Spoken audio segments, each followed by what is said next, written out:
Okay, so our very last type of calculation that we're going to do is going to be calculating the empirical formula from the percent composition.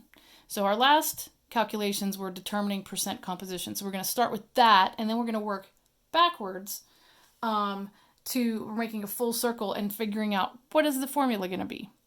The empirical formula anyway, the basic ratio. So as you can see, if we're given percentage,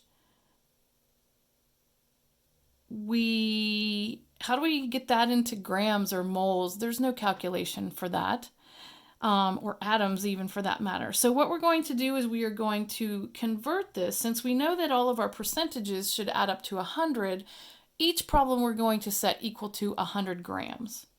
So if I add all these up, I will see it'll become very, very, very close to 100 grams. So what I do first is I convert every single one of my percentages to grams of that element.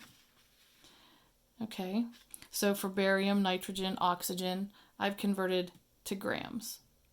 Okay, so, but still, that doesn't give me what I need to know, because I need to take this to some kind of a ratio. That's what I need in my formula.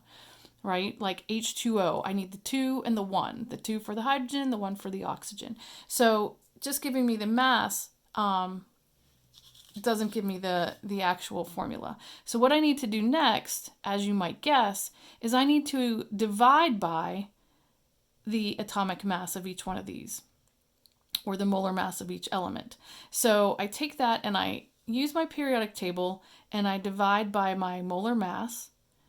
Okay, and whenever I'm dividing by a fraction, when you divide a fraction by a fraction, you may remember that this ends up flipping up. So my answer is going to be in moles.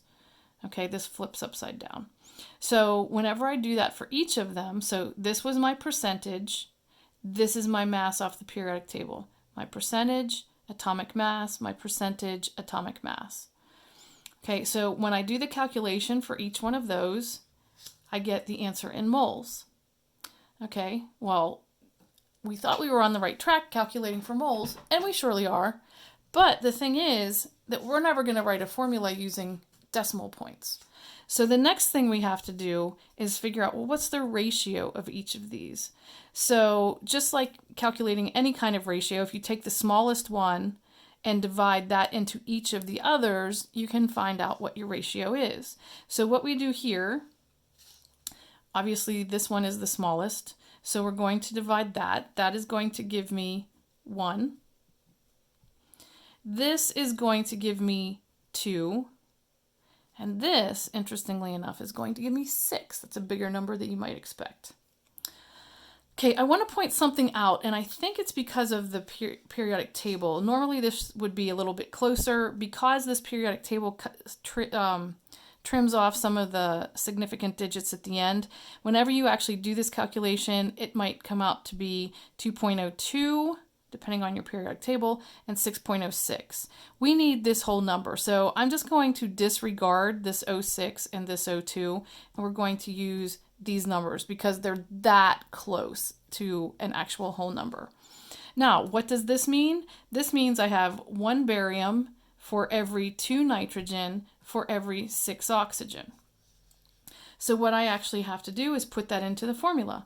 So here is my finished product, or my answer.